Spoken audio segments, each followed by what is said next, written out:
Ha? Live mo lang. Okay na. Hallelujah. Okay, hallelujah. So, purihin ang Panginoon. Magandang hapon sa inyong lahat. At nawala na yung ating mga kapatid dahil pagod.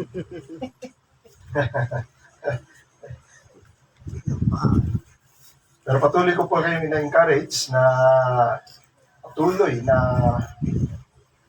kayo ay magalak at magka-interest, no? Sapagkat ang mga karunungan, kaalaman at mga salita na binitiwan ng Panginoon, even one word ay napakalalim at napakalaki na kanyang implication sa ating buhay. So ilagay na natin sa ating isipan na ang katotohanan ay hindi natin makikita sa mundong ito, kundi sa Panginoon lang. Dahil sinabi ng Panginoon, I am the way, the truth. I am the truth. So siya ang katotohanan, no? Ibig sabihin, lahat ng kanyang salita ay pawang totoo at walang kasinungalingan. At the same time, lahat ng kanyang mga sinabi ay mangyayari. Tanggapin man natin o hindi natin tanggapin, ito ay mangyayari at mangyayari sa mundo ito at sa ating buhay. Katulad ng nasabi ko sa iglesia sa Teopilo, ang purpose natin o ang purpose ng iglesia, hindi magparami ng tao, kundi ang pinaka-purpose na ipinag-utos ng Panginoon ay ipahayag at patuloy na ipahayag ang mabuting balita ng kaligtasan ng sangkatauhan na natapos at ginawa na ng Panginoon Kristo. Ngayon siya ay nakakyat na sa langit. Hinihintay na lang niya ang fulfillment na sinasabi sa Biblia na hanggang ilagay ng Ama sa ilalim ng kanyang paanan ang kanyang mga kaaway.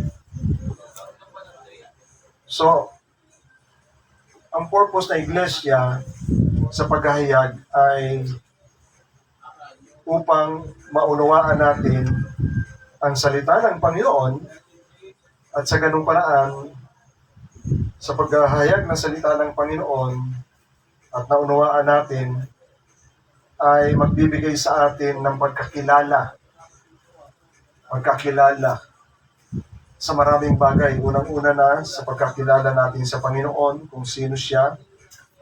At kapag nakilala natin ang Panginoon Kristo, direct ang sinasabi ng Panginoon Kristo, makikilala mo na rin ang Ama. Sapagkat walang ibang paraan na makilala natin ang Diyos na hindi nakikita sa pamamagitan ng nakikita natin si Jesus na Diyos na nagkatawang tao. Kaya doon natin maunawaan yung sinabi ng Panginoon, I am the way. I am the way to the Father. Anyone who sees me have seen the Father. So unawain natin yon dahil hindi makikita ng literal na mata ang Diyos Ama sapagkat ang Diyos Ama ay Espiritu. Pero nung nagkatawang tao siya, na-i-express ng pagkatao ng Panginoon Kristo kung ano, sino, at anong katangian ng Diyos na hindi natin nakikita. Lalo na ang kadakilaan ng kanyang gawa at ang katanyagan ng kanyang karunungan. Na nabanggit na rin natin last time na sinabi ni Apostol Pablo na maging ang mga authorities at mga principalities na nariyan sa kaitaasan ay ipinapakita ng Diyos ang kanyang walang hanggang karunungan sa ginagawa niya sa loob ng church. Kung naiintindihan natin ang sinabi ng Panginoon. No? So yun, patuloy natin na ini-establish ang ating mga kapatid sa pakikinig ng kanilang salita. Ini-establish natin sila sa pananampalataya dahil ang kaligtasan ay pananampalataya. Kung malabnaw o mabuhay o shifting, no? Pabago-bago, ang iyong pananampalataya, hindi ka maliligtas. Dahil ang isang meaning ng pananampalataya ay hindi nagbabago. Faith No? Steady yun. At yun ay nakaangkla sa truth. Yun ay nakaangkor sa truth. At yung truth ay nasa Diyos lang. So, napaliwanag ko rin doon, una-unawaan natin ang sinasabi ng Panginoon, na sinasabi sa Biblia, I am the light of the world. Ako ang liwanag sa sanlibutan, follow me. So, hindi ibig sabihin meron siyang liwanag na dala-dala upang sama-sama kayong lumakad kasunod sa Kanya. Lalo na ngayon, wala na siya, paano natin siya susundan? No? Kundi yung liwanag na sinasabi ng Panginoon, ito yung liwanag ng kaunawaan. Dahil literal na sinabi ni Apostol John, pumarito ang Panginoon upang bigyan tayo ng pag-unawa. Pang-unawa saan? Pang-unawa na ang sinasamba natin at sinusunod natin at pinaglilingkuran natin na nakilala natin simula na tayo ay isilang, ay hindi talaga tunay na Diyos. Mga gawa ng kamay. Sinasabi ng Panginoon, hanggang ngayon, libo-libong mga tao ang deboto pa rin na sinasabi nila na kapag na-fulfill nila ang kanilang participation doon ay parang kalmado ng kanilang kalooban na nagawa nila ang kalooban ng Panginoon. Akala lang nila yon. Dahil hindi nila naririnig kung anong sinasabi ng Panginoon, mahalaga marinig yung salita ng Panginoon para maunawaan natin kung ano ang saloobin ng Panginoon. At yung saloobin na yun ay nakatago sa salita niya na hindi inuunawa, hindi pinapansin, hindi pinapakinggan ng mga tao. So babalik tayo roon sa luma ng tipan na lagi natin kinuquote yung Deuteronomy chapter 4 na sinasabi ng Panginoon, nung ako'y magsalita sa inyo doon sa bundok, wala kayong nakitang anyo. Yan ang sabi ng Panginoon. Therefore, keep watch, sabi ng Panginoon, ingatan ninyong mabuti ang inyong sarili sapagkat wala kayong nakitang anumang anyo ng araw na magsalita ang Panginoon sa inyo sa Horeb, mula sa gitna ng apoy doon sa bundok ng Horeb. Baka kayo ay magpakasama at kayo ay gumawa sa inyo ng isang larawang inanyuan, nakawangis ng alinmang larawan, nakahawig ng lalaki man o babae, nakahawig ng anumang hayop na nasa lupa, nakahawig ng anumang ibong may pakpak na lumilipad sa himpapawid, nakahawig ng anumang bagay na umuusad sa lupa, nakahawig ng anumang isda na nasa tubig sa ilalim ng lupa. Baka iyong itingin ang iyong mga mata sa langit, at kung inyong makita ang araw at ang mga buwan at ang mga bituin, 10 ng buong natatanaw sa langit ay mabuyo. Mabuyo ka, ma-entice kayo, no? Magayuma kayo na iyon sambahin nyo at paglingkuran. Na siya namang binahagi ng Panginoon ninyong Diyos sa lahat ng mga bayan na nasa silong ng langit. Gamit lang yun, mga gamit para malaman natin kung ano ang araw, ano ang buwan na tayo, anong taon na tayo. Yan ang gamit niya sa kalendaryo, hindi para sambahin. Ngayon, ang pag-aaralan natin, pinamagatan ko itong the metaphor of our life. Ibig sabihin lang, ang metaphor ay paghahambing, no? Ang paghahalin sa Tagalog, ang paghahalin tulad ng Diyos sa ating buhay. Ayon sa kanyang isinasaysay o ikinikwento dito sa lupa. Kaya nga natin hindi siya maintindihan dahil ibang klase manalita ang Diyos. At kailangan maging pamilyar tayo kung paano siya nagsasalita. At kadalasan gumagamit siya ng mga bagay upang ilarawan niya yung kanyang sasabihin. Kaya nga ang tanong, sabi ko rin sa tanong ko dun sa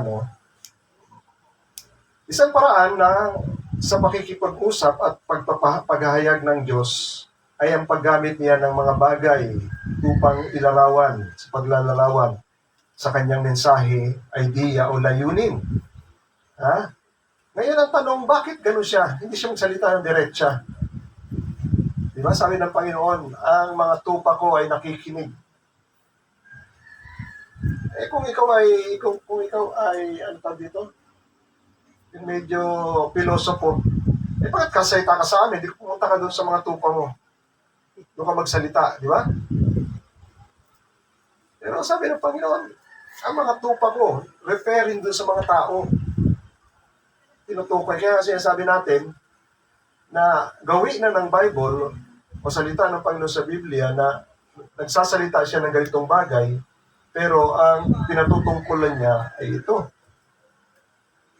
Kaya hindi nila maunawaan ng mga tao na pilosopo, kaya mga ayaw umintindi, hindi nila may unawaan yun. Kasi ito lang nakikita na at naunawaan nila. Pero ang tinutukoy ng Panginoon, ito. So, yan ang way ng Bible.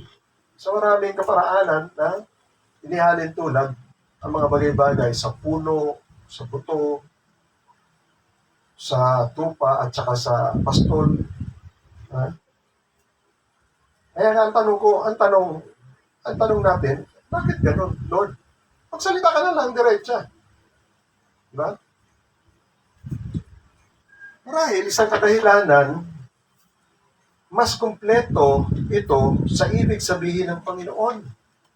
Pag sinabi niyang tupa na may relasyon sa pastol, hindi na magpapaliwanag ang Panginoon, ang tupa ko maamo, ang tupa ko sunod na sunod sa akin. Kasi pag nakita mong tupa. So ano yung ibig sabihin nun? Ha? Kaya nga, naunawaan ko, isang way ng Panginoon na mag-communicate ay by implication. Ano yung implication? Maraming bagay ipinapahiwatig. Kaya kung tamad ka unawain, yung pahiwatig na hindi mo madadampot. Na sinisenyas na lang ng Panginoon, na ito na yung ibig kong sabihin. Larawan lang pinapakita ko, pero sa larawan, marami ka nang madadampot na mga mensahe. Di ba? Halimbawa, sabi ng Panginoon, Lord, kung maaari, sabi niya, yung kupita, huwag mo nang ipainom sa akin. Ano ibig sabihin nun? Huwag na iparanas ka niya. Yun. Hindi. Ang unang capture ng isip mo, ipalasa sa kanya. Pero ang tunay pala, na ibig sabihin, iparanas. Yung papasukin ng Panginoon na sacrifice ay inihalin tulad sa kupita na iinumin ng Panginoon na mahapdi. Alisin mo yung kupita na ito. Ipaparanas o ipapatikim. Ganun kasi mas marami siyang pag nakita yung larawan, mas marami siyang bagay na ipinapahiwatig na naroon pala yung buong mensahe na ibinibigay ng Panginoon. So ano pa? Pangalawa, ito ay sa mga maliligtas, kasi sa mga hindi maliligtas, wala silang pakialam dyan. Bahala ka magsalita sa tupa mo, bahala ka. Kaya tulad ng pinag-aralan namin sa Teopilo, kung gagawin mong mabuti, gawing mabuti ang puno, magiging mabuti ang bunga. Gawin mong masama ang puno, ay magiging masama ang bunga. Sabi ko nga doon ang Panginoon ba nagtuturo ng agriculture? At nagbabanggit siya ng puno at nagbabanggit siya ng bunga na nais ng Panginoon maturuan ng mga tao para mapagbuti yung kanilang mga alagang puno. Pero kung unawain mo, ganun magsalita ang Biblia, ganun magsalita ang Panginoon sa Biblia, at nire-refer niya ito sa mga tao. Mga tao pa lang, na hinahalin tulad niya lang sa mga puno. So, kailangan maunawaan niyo yun. Maunawaan natin. So, isang dahilan ay mas kumpleto yung larawan. Hindi na kailangan magpaliwanag ang Panginoon na maraming bagay tungkol sa larawan. So, uunawain mo lang ano pang mga bagay-bagay na nakikita natin sa larawan na yun. Ha? Ano pa? Pangalawa, mas malinaw at mas madaling makita ang resulta. Di ba? Ang puno may bunga. Pero ang pinapakita ng Panginoon, ang tao, ay hinalintulad sa puno. Kung masamang puno, ang bunga masama. Doon sa puno, kita-kita mo may bunga talaga. Di ba? Pero ini-explain ng Panginoon, may masamang puno, masama ang bunga, may mas mabuting puno, mabuti ang bunga. So kitang-kita kagad. Ganyan ang mensahe. Kaya pag binabasa mo, tulad ng binasa namin last time doon, pag hindi ka pamilyar,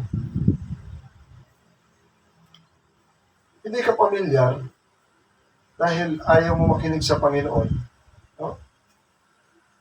Yan, no? Pabutihin ninyo ang punong kahoy at mabuti ang bunga niyaon. Pasamain ninyo ang punong kahoy at masama ang bunga nito, sapagkat sa puno nakikilala sa pamamagitan ng kanyang bunga. Ngayon, biglang nagbago yung kwento ng Panginoon. Kayo, mga lahi ng ulupong, paano kayo na masasama ay makapagsasalita ng mabubuting bagay sapagkat sa kasaganahan ng puso ay nagsasalita ang bibig. Ang dami ng binanggit ng Panginoon. Yung puno, di mo na naintindihan. Bigla na siya nagsalita ng lahi ng ulupong. Nagbanggit na siya ng abundance of the heart. No? Nakita nyo? Yung way ng Panginoon? So, hindi talaga natin makikita yan dahil kailangan mapamilyar tayo sa way ng Panginoon kung paano siya maghayag ng kanyang mensahe. So, nililinaw natin yon. At napaka-importante yung mensahe na nakaka-capture natin sa pahiwatig. May tanong ako. Bago tayo dumating doon. So, yun siya sabi natin. Kaya may gamit sa pag-aaral sa Biblia na tinatawag nila mga figure of speech, mga larawan sa pananalita, word picture.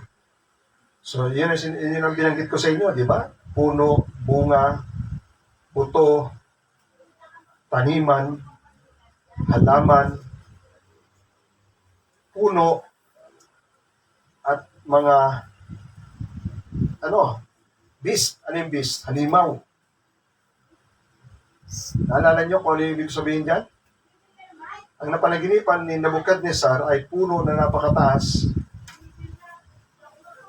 Hanggang putulin na lang yung puno na yon. Sino yung puno na yon? Siya. At ang kaharian niya. Magpapakita na napakalaki at napakataas na ng kanyang kaharian, umabot na sa langit at napakalawak ng kanyang sako. Yung mga ibon na dumadapo, simbolo ng mga tao, lahat ng mga tao sa kanya, nagpapailalim. Pero later on, ikinuwento ng Biblia na ipinakita ng Panginoon sa panaginip ni Daniel, ay sa panaginip din ng Nebuchadnezzar, na ininterpret ni Daniel, ano yun? 4 na halimaw. Unang halimaw ay leon na may pakpak. Sunod ay oso na may kagat-kagat na buto. Pangatlo ay may leopard. Mga halimaw, sabi ng Biblia. So anong interpretation ng mga nag-aaral ng Biblia doon? Iyon ay mga kaharian na lilitaw. Unang kaharian na lumitaw ay kaharian ni Nebuchadnezzar sa Babylon. Pangalawa, kaharian ng Persia at Medo-Persia ay yung oso. Pangatlo ay kaharian ni Alexander the Great, yung Greek Empire. Pero bakit? Bakit binanggit na ng Biblia na mga halimaw? Bakit? Dati ang pagbanggit ng Panginoon sa mga kaharian kay Nebuchadnezzar ay puno. Nakita nyo? Ang ibig ko lang sabihin kung paano ipinapakita at inilalarawan ng Diyos sa mata ng tao sa panaginip. Ang ibig ko lang sabihin, kung nakita niyo yung idea o yung ipinapahiwatig na idea, kapag mabuti ang kaharian, ang katulad niya ay isang mabuting puno. Pero kapag ang kaharian ay sumama, ang ipinapakitang larawan ay mga beast na hayop. Nakita niya? So, yun ibig sabihin. Mga pahiwatig ng Biblia. Ngayon, dito tayo, tingnan ninyo, no? Nung tinawag ng Panginoon si Jeremiah,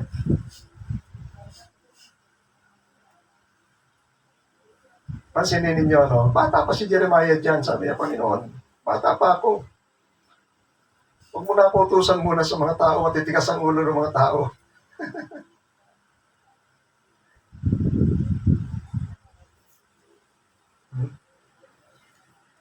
Nagsalita nga ang Panginoon ay dumating sa akin, sabi ni Jeremiah, at nagsasabi, bago kita inanyuan o bago kita kinorte sa tiyan, ay nakilala na kita. At bago ka pa lumabas sa sinapupunan, ay binanal na kita.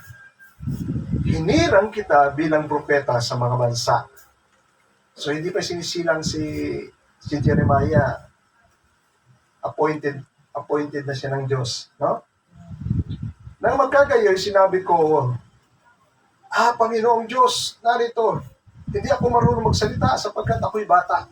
Ano? Ngunit sinabi sa akin ng Panginoon, huwag mo sabihin ako'y bata, sapagkat saan man kita susuguin ay pupunta ka, at anumang iutos ko sa iyo ay sasabihin mo.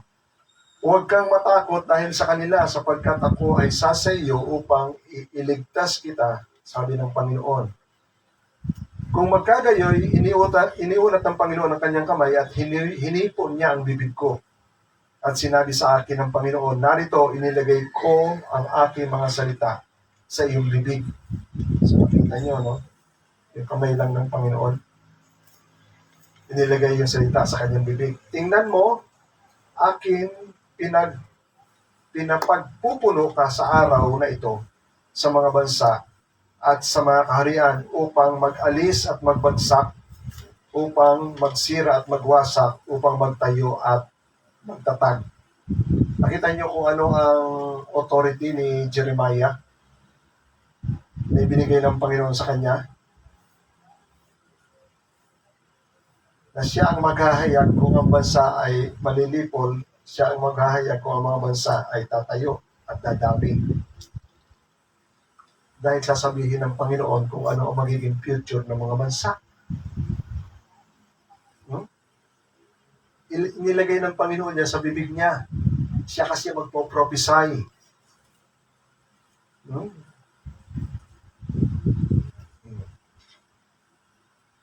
Bukod dito ay dumating sa akin ang salita ng Panginoon at nagsasabi, Jeremias, ano ang ito ngayon sabi ng Panginoon, bukod dito, dumating ang salita ng Panginoon at nagsabi kay Jeremias, ano ang nakita mo? May pinakita sa kanyang vision. At sinabi na Jeremias, ako ay nakakakita ng isang tungkod na almendro. Almond tree. Tangkay ng almond tree. Ang pinakita sa kanya. Anong sabi ng Panginoon? Magkagayo sinabi sa akin ng Panginoon, iyong nakita ay tama o mabuti. Tama ang nakikita mo, sabi ng Panginoon. Sapagkat aking iingatan ang aking mga salita upang isagawa. Hindi niyo makikita yan kasi iyan ay nasa original word na sinasabi rito. Then the Lord said to me, what you see? What do you see? Sabi ng Panginoon sa kanya. And I said, I see a rod and an almond tree. Sabi ng Panginoon, very well. You have seen well. And I will hasten my word to perform it. Sa ibang translation, aking ibinibigay ang aking salita at mamatyagan ang kaganapan nito.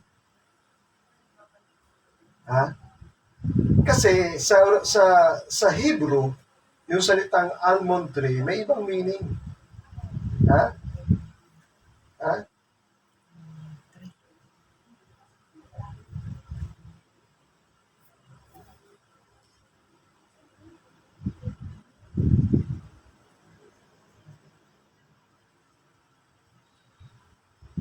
So, yun ang meaning noon. Yun ang meaning ng pinakita sa kanya. Ha? Namamatyagan ng Panginoon lahat ng kanyang binitiwang salita, iyon ay mamatyagan ng Panginoon sa kanyang kaganapan. Ngayon, may pinakita uli ang Panginoon kay Jeremiah. Sabi ng Panginoon kay Jeremiah dito,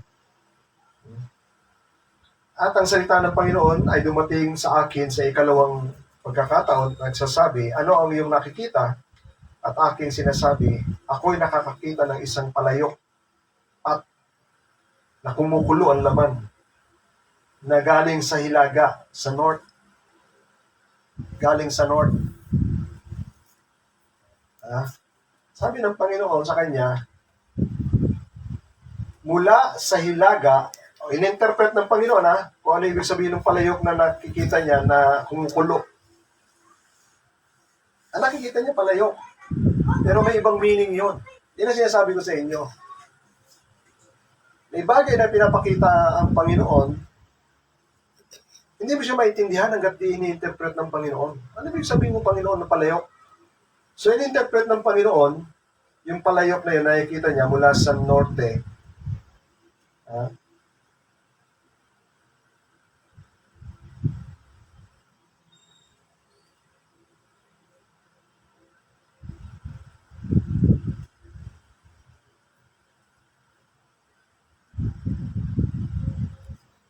Yan, no? Sabi ng Panginoon, I see a boiling pot facing away from the north. O manggagaling sa north.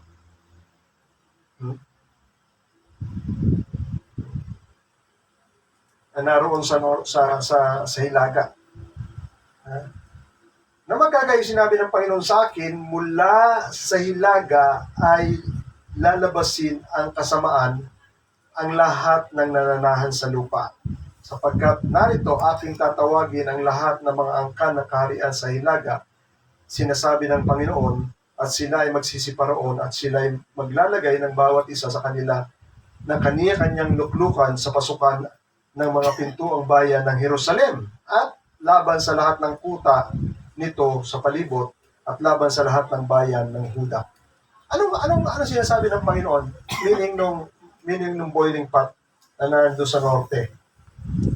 Ibubuhos na raw ng Panginoon yun. Tatawagin daw ng Panginoon yung mga bansa doon sa hilaga. Ano ang mga bansa sa hilaga sa panahon ni Jeremiah? Assyrian Empire. Sunod, Babylonian Empire. Una muna, Assyrian Empire. Sabi ko sa inyo, pag pinag-aralan nyo yung geography ng Israel, papunta ng norte, dito sa baba ay Judah, sa taas ay Samaria. Yung Samaria, yung 10 kingdoms, yung 10 kingdoms na yun, nandoon. Iba ang kaharian noon, yung tinatawag na Kingdom of Israel, 10 tribo. Yung Kingdom of Judah, dalawa lang yun, kay Benjamin at saka kay Judah. Magkaiba ang hari noon. Dito, patuloy na naghahari ang kani David. Doon, iba-iba sila ng unang bumagsak sa pagsamba at pagtalikod kay Yahweh ang Northern Kingdom. Kaya nag-prophecy ang Panginoon mula doon sa Northern Kingdom, tatawagin ko ang mga bansa nito. Ito yung ibig sabihin nung boiling pot. Sapagkat ibubuhos ko na ang puot ko sa bayan na ito at papasok yung empire na yan at maglalagay sila ng mga kuta. Yan sabi ng Panginoon. Maglalagay ang bawat sa kanila ng luklukan sa pasukan at pintuan ng bayan ng Jerusalem laban sa lahat ng kuta sa palibot nito. Laban sa bayan ng Huda. Ipapakonquer niya na. So, kung unawain nyo sa libro ng Biblia yan, panahon na nila Hezekiah yan. Kalaban nila sila Ben-Hadad. Na nagyayabang na si Ben-Hadad. Hindi. Ano pinagmamalaki ng bayan mo? Sabi niya. Samantalang yung ibang mga bayan, sinakop ko na, yung mga Diyos nila walang nagawa. Kaya yung Diyos mo, wala rin magagawa yun. Sakupin namin yung ano. So, ibig ko lang sabihin, ito yung sample na sinasabi natin na nagpapakita ang Panginoon ng bagay, pero meron siyang ibig sabihin na mas malalim tungkol dun sa boiling pot na yun. Yun pala ay ang pagtawag na ng Panginoon sa mga kaharian na naroon sa dulo na yon para salakayin at lupigin ang bansang Israel at ang Juda. Yan. Almond, almond tree, pangalawa ay boiling pot na ibubuhos niya mula sa norte. Okay? Tignan nyo, no?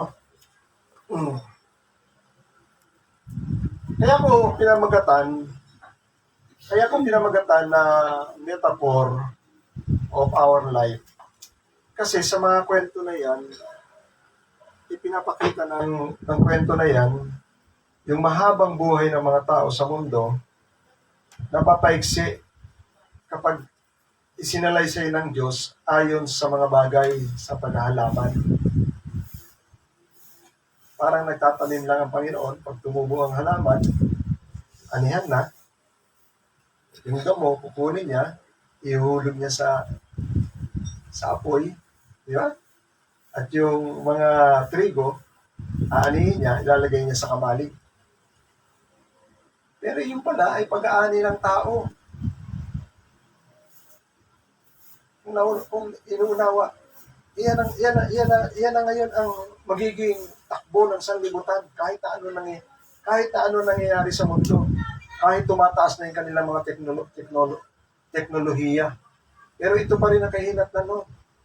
Hinihintay lang ng Panginoon yung mga bagay na naitanim niya. At kapag nakita niya na tama ang panahon na anihin yun, ay may panahon ng pag-aani at yung mga inihalin tulad niya sa mga damo na tinatawag natin mga yung damo ay worthless, walang pakinabang. Kaya sinusunog. So yun ay nagre-refer sa mga taong walang pakinabang na ang gagawin ng Diyos ay susunugin niya. Di ba?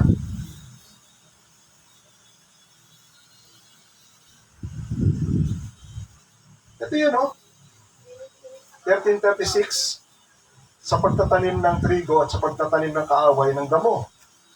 Na magkagayon ay iniwan niya ang karamihan at pumasok siya sa bahay at sa kanya nagsilapit ang kanyang mga alagad at nagsisipagsabi, ipaliwanag mo sa amin, Panginoon, ang talinghaga tungkol sa mapanirang damo sa bukid. Hindi nila maintindihan. Tingnan mo, sa panahon ng Panginoon, mga disciples, lagi ko sinasabi sa inyo, pag bagong dating pa lang, yung mga salita na yun, Lord, nagsasalita ka ba tungkol sa agriculture? Kaya sinasabi kang damo. Yung sinasabi kang trigo. At siya ay sumagot at nagsabi, ininterpret na niya. Kaya ito, kung paano nag-interpret ang Panginoon at yung mga bagay kung saan niya ipinapatungkol, hindi natin dapat ibahin yon. Kasi yun ay talaga yung meaning nun. Wala. Sinasabi ng Biblia ni Apostol Pedro, hindi walang private interpretation sa Bible. Hindi mo pwedeng interpret, ang ibig sabihin niya lang ng buto, ganito. Ang ibig sabihin niya lang ng puno, ganito. Hindi mo pwede yun. Kung ano ang paliwanag ng Bible tungkol sa mga bagay na ipinapakita, yun ang meaning nun. At sumagot ang Panginoon at nagsabi, ang naghahasik ng mabuting binhi ay ang anak ng tao. Sino yun? Si Jesus Christ. At ano yung binhi na inihasik niya? Ito yung kanyang salita. So alam na natin yan. At ang bukid ay ang sanlibutan. Inihalin tulad niya yung sanlibutan. Ito pala yung hinahasik. Kaya may kita niyo patuloy. Kahit saan sulok na ngaral ng mga tao. No? At ang mabuting binhi, ito ay ang mga anak ng kaharian. So, unawain nyo ha, yung mabuti daw na binhi, yun daw ay ang anak ng kaharian. So, meaning, ito yung mga believers, ito yung mga Christians, mga tunay na Christian. Ha? Originally, sino yung binhi? Alam natin, salita ng Panginoon. Pero yung binhi, sino yun? Si Jesus Christ din yun. Ito yung binhi na sinasabi kay Abraham. From your offspring. So, ano ibig ko lang sabihin? Nakita niyo? Ipinag-aralan natin last times about the devil. Dito, ang sinasabi ko, si Kristo ang binhi, yung maliligtas, inihalin tulad din sa binhi ni Kristo.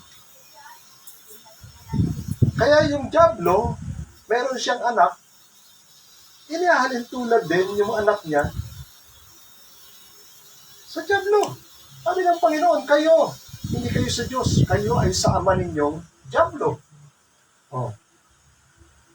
Nakita nyo yung pagpapaliwanag ng Bible kung paano ina-identify ng Diyos yung sa Kanya sa hindi sa Kanya.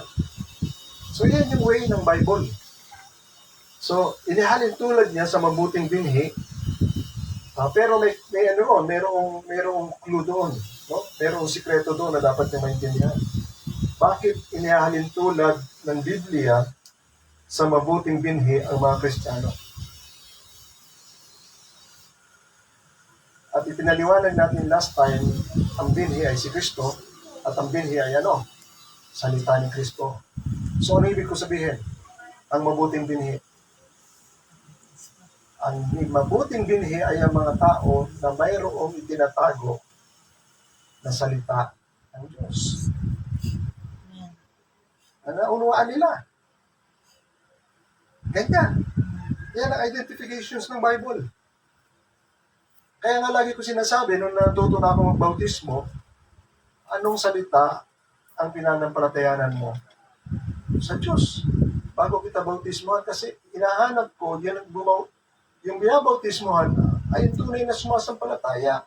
Hindi lang nakikilala niya si Kristo sa pangalan. Ano ang sinasampalatayanan mo? Walang masabi. So, ibig sabihin, hindi pa ito born again kasi wala pa siyang unawa. Ang born again, nakakaunawa ang born again. Ayan ang sinasabi natin. Oh. Ngayon, sinabi diyan, ang mabuting binhi ay ang anak ng kaharian at ang mapanirang damo ay ang anak ng masasama. So dito, makikita natin, no? Walang binanggit na buto. Pero alam naman natin, ang inihasik ay buto. Pero alam natin na naghasik ang Diablo. No? Di ba? Nakilala natin ang inihasik ay buto dahil ang buto ay salita ni Kristo. So madaling sabi, ang kalaban, pag naghasik, may buto rin yun. Di ba? At ang buto na yun, ano yun? Ng kalaban. Salita ng Diablo rin. Salita ng kasinungalingan. Naunawa niyo? Bagamat sa Bible, hindi na binanggit ng detail yun. Pero itinakita na niya ang bunga, damo.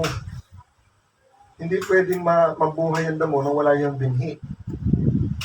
Pero hindi na binanggit ng Biblia kung nagbinhi ang Diablo ng buto. Pero nakabinhi siya. Naunawa niyo? Pero sa kalakaran dito sa mundo, maunawa natin ano ang inihahasik ng Diablo. Salita din, kasinungalingan. Mga bagay na mapanira at hindi totoo tungkol sa mga salita ni Kristo. Oh. Kaya napakahalaga na makuha muna natin ang mga totoong salita ni Kristo dahil oras na magsalita ang Diablo, alam natin. Hindi yan tama kasi hindi yan salita ni Kristo. Di ba? Yung katulad sa babae na nilinlang ng Diablo, kinuha niya yung salita ng Diyos, dinagdagan niya lang ng hindi. Ikaw ay mamamatay. Sabi niya, hindi ka mamamatay. O, kita niyo? O, imbis na maniwala si Eva sa sinabi ng Diyos, ang piniwalaan niya, yung diablo.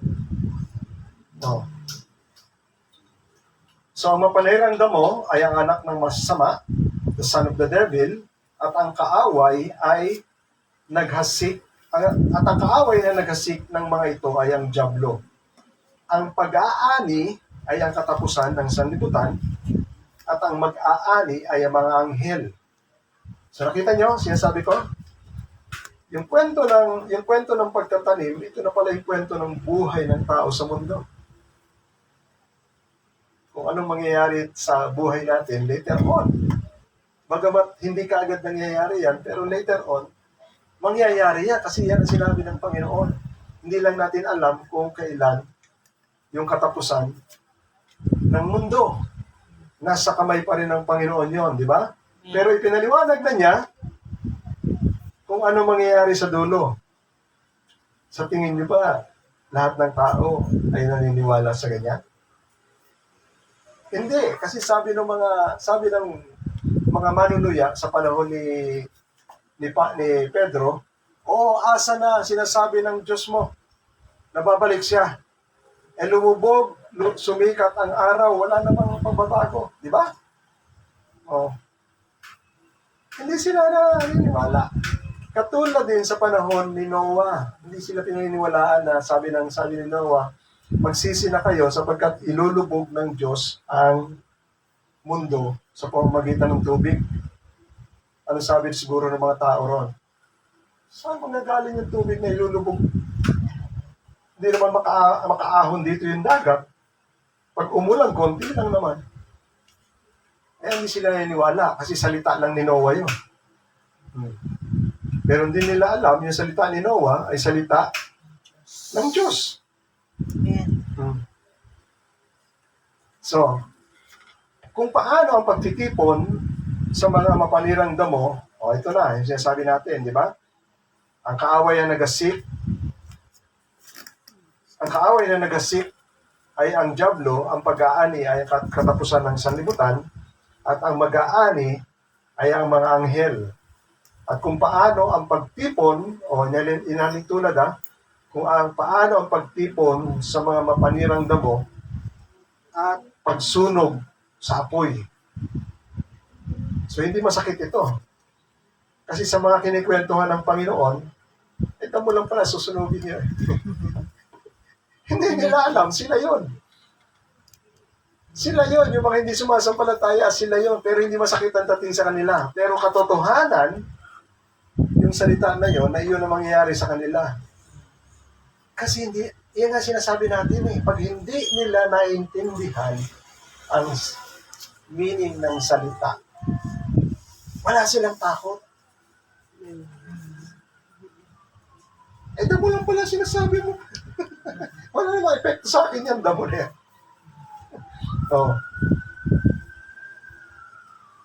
Pero inihahalin tulad na ng Panginoon niya sa damo. Kumbaga sa teacher ang Panginoon, galit na. Hindi mo pa rin ba naintindihan? Pinapalo na niya. Hindi mo pa rin ba naintindihan? Na ikaw ito, mapupunta ka sa apoy. So, gayon din ang mangyayari sa katapusan ng sanlibutan. Susuguin ang anak ng tao, ang kanyang mga anghel, at kanilang titipunin sa labas ng kanyang kaharian ang lahat ng mga bagay na nakakapagpatisod at nagsisigawa ng katampalasan, at sila'y igagatong sa kalan ng apoy. Diyan na ang pagtangis at ang pangangalit ng ipin. Yun pala naman, pinaliwanag din ng Panginoon, yung referring sa damo at referring doon sa trigo na anihin. Pinaunawa niya, ito yung mangyayari sa huling panahon sa mga tao na kung paano ginapas at inani ng ordinaryong tao ang damo, ay ganun din ang pag-ani ng Diyos sa mga taong masasama na inihalin tulad niya sa mga damo. At ang mag-aani sa kanila ay ang anghel o utusan ng anak ng Diyos o ni Kristo, ang mga anghel, para tipunin at kunin ang mga taong masasama upang sila ay ihagis doon sa impyerno. na kung saan doon daw sila tatangis at magngangalit ang kanilang mga ipin dahil sa kanilang kapighatian at sakit na nararamdaman katulad ni nung mayaman, no? Yung kwento sa mayaman at kay Lazaro. Kung magkagayoy, mga liliwanag ang mga matutuwid na katulad sa araw sa kaharian ng kanilang Ama. Ang may pakinig ay makinig. O, kita nyo? Yung paulit-ulit natin sinasabi. Ang nakikinig, parang sinasabi ng Panginoon, kung naririnig nyo ito at kayo ay may pakinig, intindihin nyo, makinig kayo. Yan ang sinasabi ng Panginoon. So, ito yung inaano natin, di ba? Gumagamit ang Panginoon ng mga bagay-bagay, yung paliwanag natin kanina, kapag kasi naiintindihan natin yung mga bagay na yun kasi nakikita natin sa araw-araw na buhay. Kung paano inaani yung damo, dahil walang pakinabang naman siya sa nagtatanim, sinusunog niya. So, ginagamit ng Panginoon yung mga bagay na yon at yung mga example na yon, pero ang tinutukoy niya ay tao. Para maintindihan natin. Kaya nga sabi ko sa inyo, mas madali siyang maintindihan.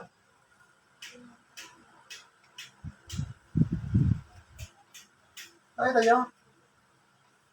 Kasi ngayon, merong parang ego. Yung parang pagmamalaki ng ilang mga iglesia. Hindi naman ito sa paninira ng ilang iglesia. Na para bang sinasabi nila na kapag hindi kayo katulad sa iglesia namin, kami ay iglesia na may malalim na pag-aaral at pag-interpret ng Bible at gumagamit talaga kami ng mga method, mga hermeneutics, systematic theology para ma-interpret talaga yung Biblia. Alam nyo ba kung kailan lumabas lang yung mga hermeneutics na yan? Sa panahon lang yan nila Calvin, 15th century. Ang question ko, paano yung mga taong nabuhay bago dumating sila Martin Luther, John Calvin? Mali ba ang interpretation nila sa Biblia? Mali ba yung kanilang mga pag-unawa? Hindi ba nila kayang intindihin yung sinasabi ng Biblia? Kung wala itong hermeneutics o mga systematic theology. Hindi ko naman sinasabing mali yun, no? Mas ako nakinabang at marami akong bagay na natutunan sa pag-aaral ng mga bagay na yon. Pero mayroong natural na paraan. Ito nga isang natural na paraan, yung paghahambing ng Panginoon. Kailangan mapamilyar kayo. Ito yung way ng Panginoon, parang nagkikwento siya ng bata. Nagkikwento siya sa mga bata. Pero kailangan intindihin niyo yung sinasabi ng Panginoon. Ito ang kinikwento ko sa inyo, mga anak. Pero ang ibig kong sabihin, ito sila. Di ba mas madali intindihin? At yun ay lalo mo pang makakatch up kung maunawaan mo yung ipinapahiwatig ng mga bagay na ipinapakita ng Panginoon. Buto, alaman, damo. Kaya nga sinabi ko sa inyo, sa mga larawan, mas maraming ibig sabihin. Mas kumpleto siya kaysa ipaliwanag ng Panginoon. Ang tupa, mabait, ang tupa. Saktan mo, hindi lalaban. Di ba? Sinabi niya tupa ko. Hindi naman yung sinabi na sila ang aking mga aso. O ang sama ng connotation pag sinabing aso, ibang ugali ng aso. Pati amo, kinakagat. Di ba? Madali siyang maunawaan. O, ngayon, punta tayo dito sa Jeremiah. Unawain ninyo. No? Ipaliwanag ko sa inyo na nakuha niyo na. Pero, merong salita ang Panginoon dito, Jeremiah 23. Ito ay tungkol sa mga propeta. Sa panahon ni Jeremiah, lagi nagsasalita, may mga propetang, may tunay na propeta, katulad ni Jeremiah, at maraming mga hindi tunay na propeta nagtatanggap-anggapan lang ng mga propeta. So, kailangan makinig ka sa Panginoon para maunawaan mo kung sino yung tunay sa hindi tunay. Kasi, ipinakita na ng Panginoon kapag nakinig ka sa mga bulaang propeta, kapahamakan ang pupuntahan mo. Yan, isang paraan ng Panginoon para ipakita sa iyo na yung salita niya ay buhay. Kasi magtuturo sa iyo ito ng tama at maliligtas ka. Pero kapag pinakinggan mo ang salita na hindi galing sa Diyos, mga bulaang propeta, ikapapahamak mo yun. Ikapamatay mo yun. Diyan pinapakita ng Panginoon yan. Huh? Sabi nito sa Jeremiah,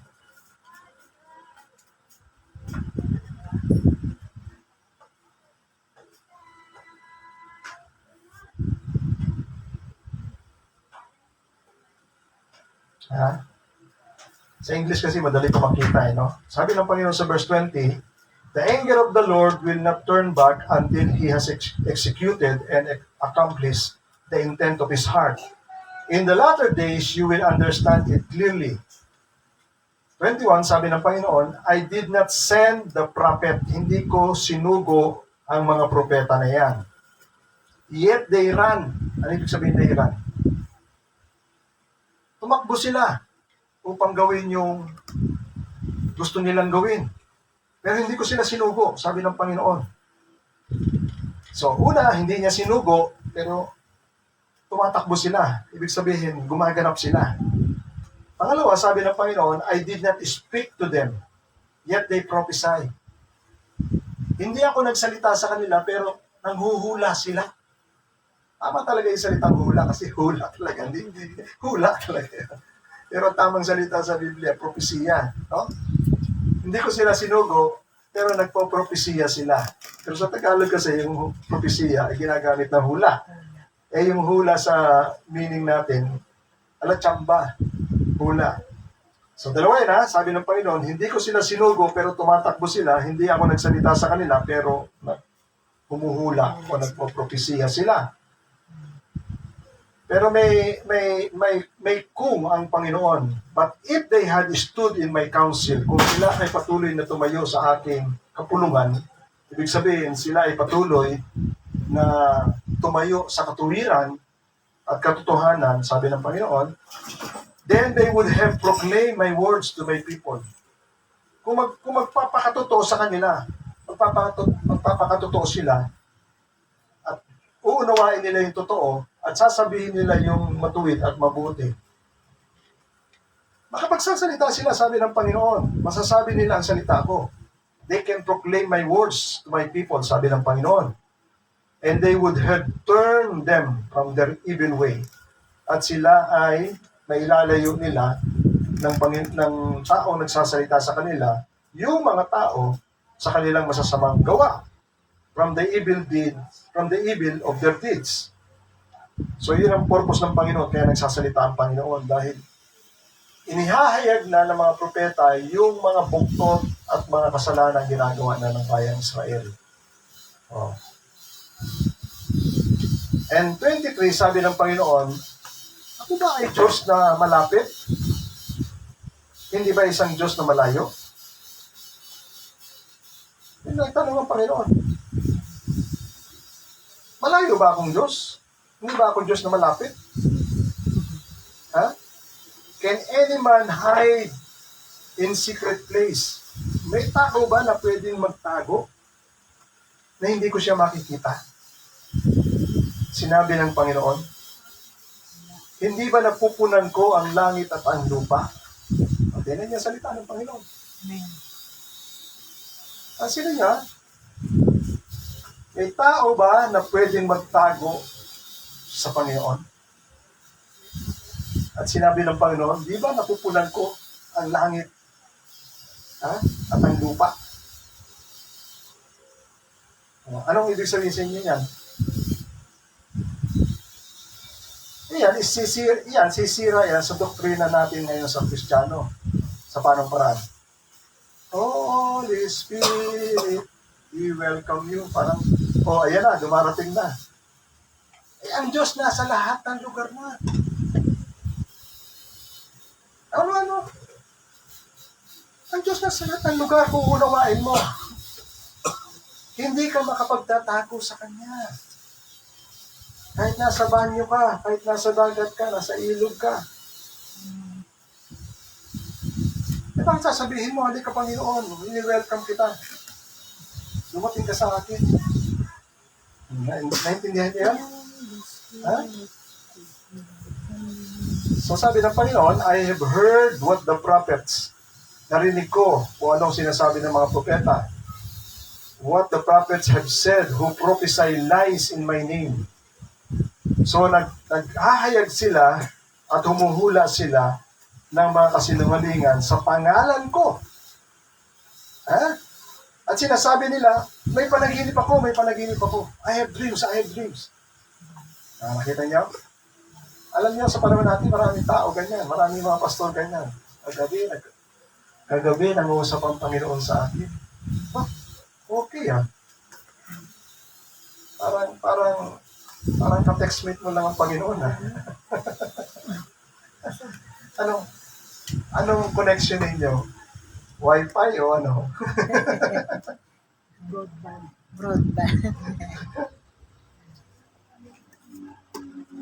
How long shall there be lies in the heart of the prophet who prophesy lies?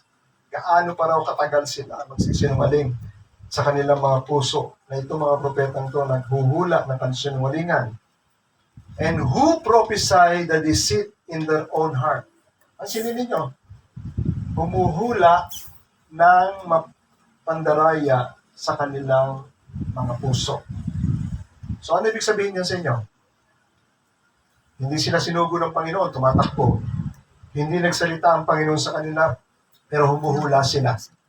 Ngayon ang tanong, saan galing yung inihuhula nila? Sa mapandayang sarili nilang mga puso. Kathang isip nila yon. Naintindihan nyo? Yung isang babae na sa Amerika, sabi niya, ako, nakarating na ako sa langit.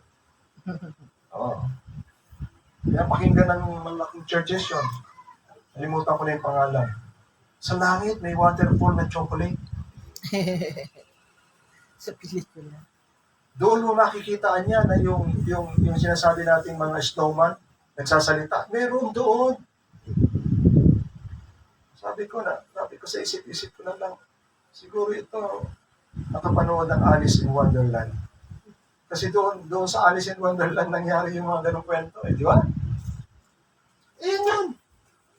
Umuhula sila, sinasabi ng Panginoon, umuhula sila sa sarili nilang mapandayang puso.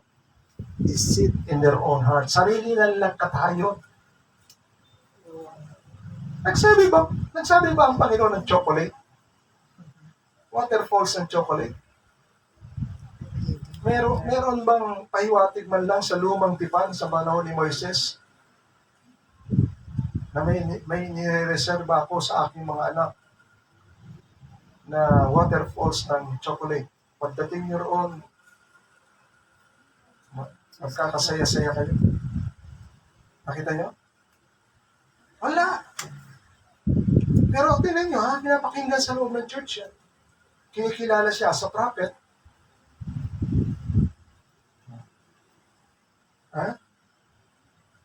Kaya nga sabi ng Panginoon, gaano pa katagal sila magsisinungaling sa kanilang mga puso. Itong mga tao, itong mga propeta na ito na humuhula ng kasinungalingan. Who think to make my people forget my name by their dreams, and that they tell one another, even as their fathers forgot my name for Baal. So pinapaalala ng Panginoon, katulad din ng inyong mga ninuno na iniwan ako, ipinagpalit ako kay Baal. Sabi ng Panginoon. Then 28, sinabi ng Panginoon, let the prophet who has a dream tell his dream. O, ito So, iyaan mo na yan. Hindi na natin mapipigilan yan. Ngunit, ang propeta na mayroong panaginip, magsalita siya ng panaginip niya. Pero, yung tao na mayroong salita ako, magsalita siya ng aking salita ng maingat. Nakita niyo?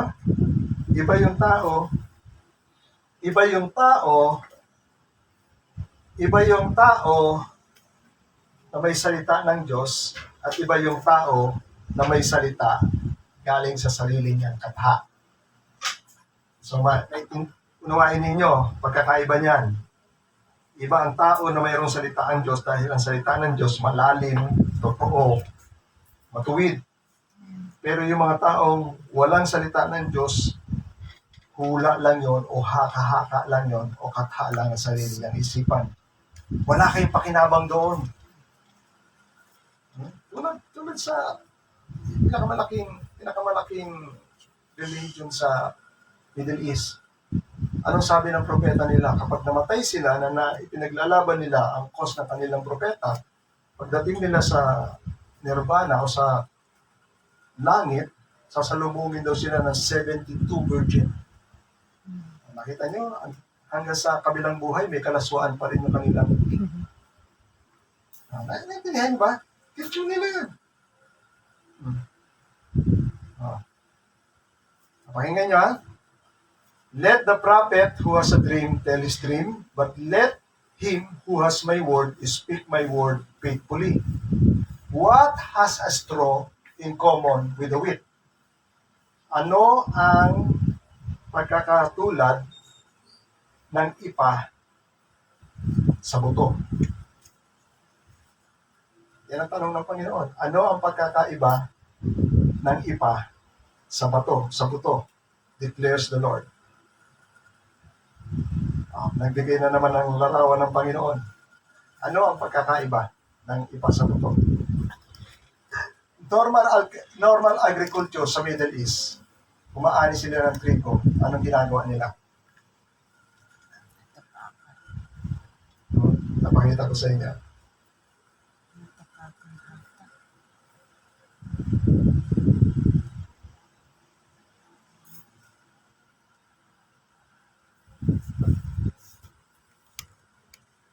Ano yan? Umani na sila ng trigo. Ang tawag dyan ay threshing floor. Giikan ng trigo kung saan pinaghihiwalay nila ang Ipa. At saka ang uhay at saka ang buto sa pamamagitan ng pag-apak ng hayop at pag-apak ng tao para mahiwalay yung dayami, ipa, at saka trigo. Threshing floor. Familiar na familiar sila niyan, threshing floor. Okay? Next. Ano yan?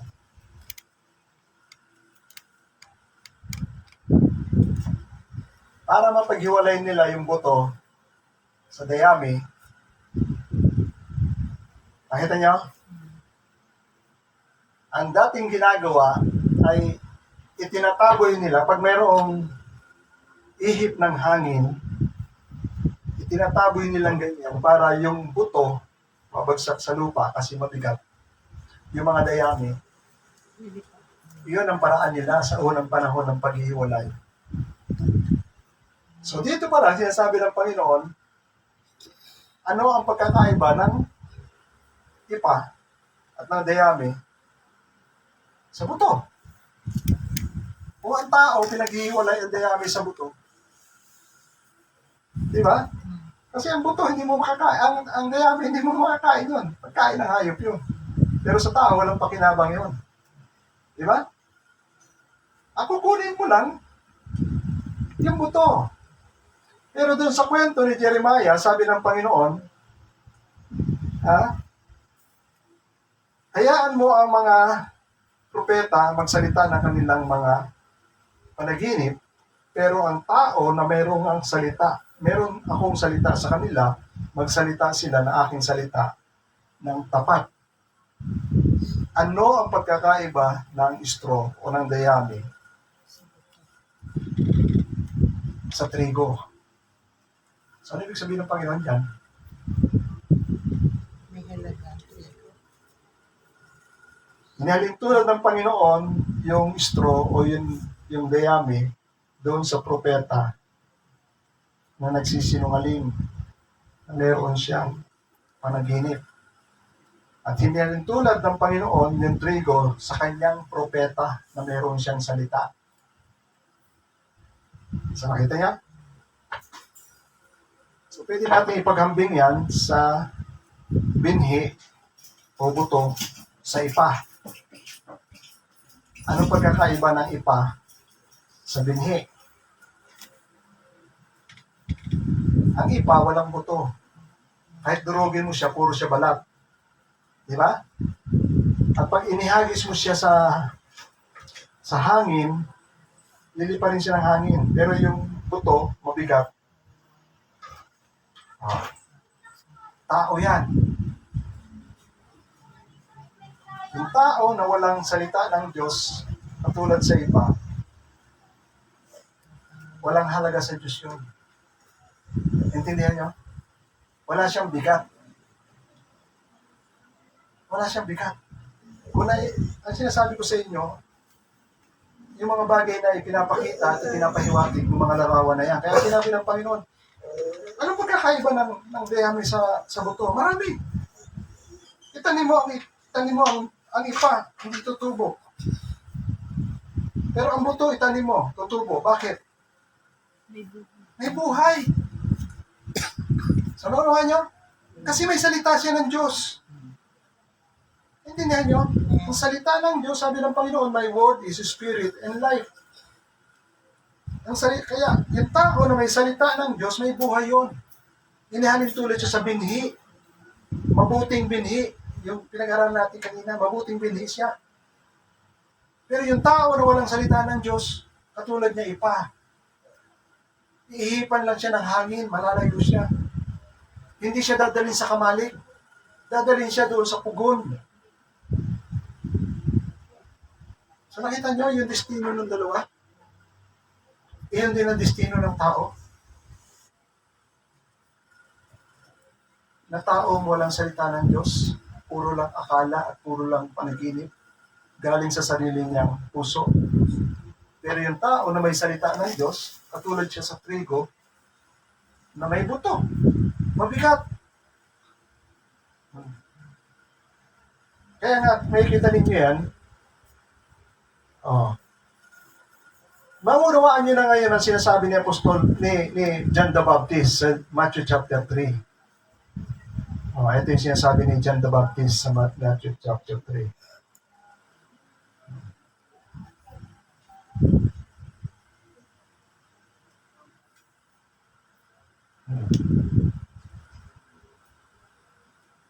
Hindi ko makita sa Tagalog. Yan. Sabi rito, then Jerusalem and all Judea and all the region about Jordan ay pumupunta kay John the Baptist. And they were baptized by him in the river of Jordan. Binabautismohan sila. At kinukumpisan nila ang kanilang mga kasalanan. But when he saw many of the Pharisees, ngunit na makita niya ang mga maraming Pariseo at mga Saduceo, dumarating, sinabihan niya, kayo mga lahi ng ulupong, sino ang nag-warning sa inyo para kayo makatakas sa darating na kaputan ng Diyos? Magpakita kayo ng bunga upang malaman na kayo talaga ay nagsisisi sa inyong kasalanan. Naunawaan ba nila kung bakit nagsasalita si John the Baptist na ganyan sa kanila? Kasi ang ministry ni John the Baptist, repentance. At yung repentance, kung naunawaan ninyo, tinatawag niya ang mga tao para magsisi, at kapag nagsisi, nakita ni John the Baptist na magsisi, babautismuhan niya yun sa tubig. At yun ang tanda ng pagsisisi. At ano ang magiging ready na sila sa pagdating ni Kristo. Di ba? Sabi ng Panginoon, repent! Repent! Ang tao na hindi nagsisisi sa kasalanan, hindi sila ready sa pagtanggap kay Jesus Christ. Unawain niyo yan. Kahit anong pakita niyang bait, pero pag hindi siya nagsisisi, hindi niya matatanggap si Yesu Cristo. Hindi niya makikilala si Yesu Cristo. Oh. Sabi ng John the Baptist, magpakita kayo ng bunga na talaga kayo nagsisisi. Nagpapakumbaba ba yung mga Pariseo? Magpapasakop ba yung kay John the Baptist? Hindi siya magpapasakop kay John the Baptist. Sila ang mga authorities. Sinisita nga nila si John the Baptist. Sa anong kapangyarihan ginagawa mo mga bagay na yan? Kami ang authority. Kami ang nagbibigay ng mga activities sa relihiyon natin.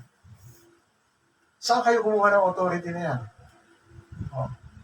Tinanong sila ng Panginoon kung ang pagbabautismo ba ni John the Baptist ay galing sa langit o hindi. Pag sinabi nila na hindi galing sa langit, maraming tao naniniwala na propeta si John the Baptist. Kung sasabihin naman nila na hindi galing sa langit, magagalit yung mga tao sa kanila dahil kinikilala propeta si John the Baptist. Kaya sagot nila hindi nila alam.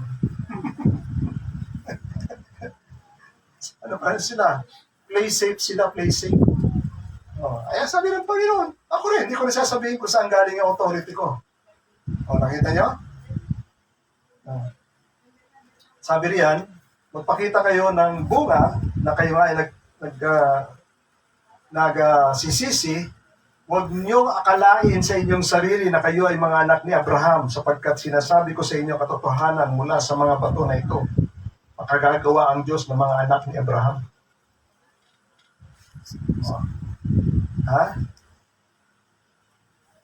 Kahit ngayon, nakataas na ang palakol, na iniaamba na sa ugat ng puno at puputulin niya ang bawat puno na walang nakikitang bunga. At isa sa mga bunga na hinahanap niya ay repentance. Magpakita kayo ng bunga ng repentance. At hindi kayo puputulin ng Panginoon. Nakaamba na. Ngayon, ang sabi niya sa verse 12, ang kanyang pork, yung pinakita ko sa inyo, yung winnowing pork, ang kanyang winnowing pork ay nasa kanyang kamay na at lilinisin niya ang kanyang threshing floor.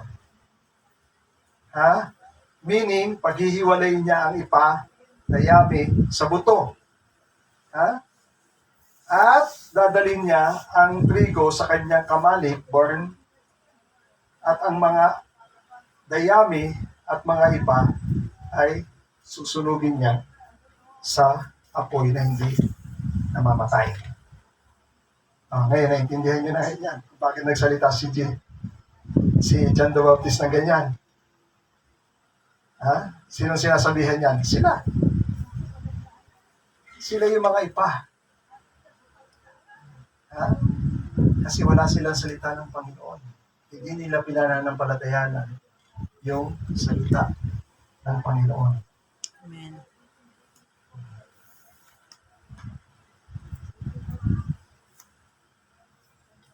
Sa Awit, chapter 35, verse 5, dito na tayo matatapos.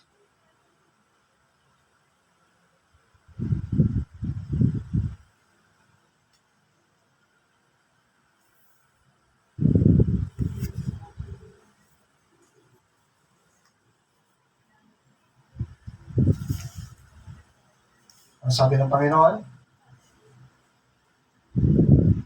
maging gaya nawa sila. Kita nyo maging gaya nawa sila ng ipa sa unahan o sa ihip ng hangin at itataboy sila ng anghel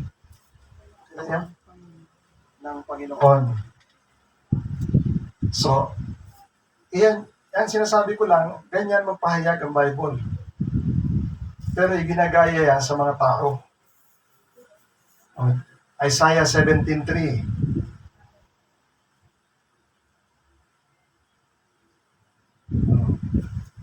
Ang muog na kuta, sa kuta naman ay mawawala sa Ephraim at mawawalan ng kaharian ang Damasco at ang labi sa Syria.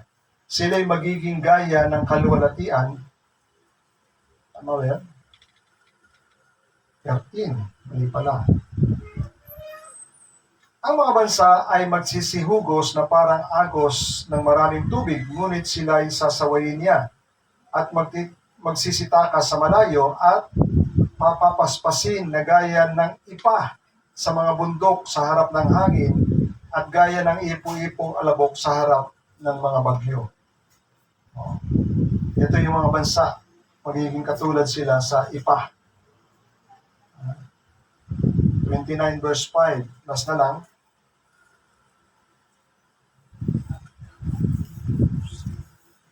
Ngunit ang karamihan ng iyong mga kaaway ay magiging gaya ng munting alabok at ang karamihan ng mga kakikakilabot ay gaya ng ipang inililipad ng hangin, oo, magiging sa biglang sandali. Nakita niyo?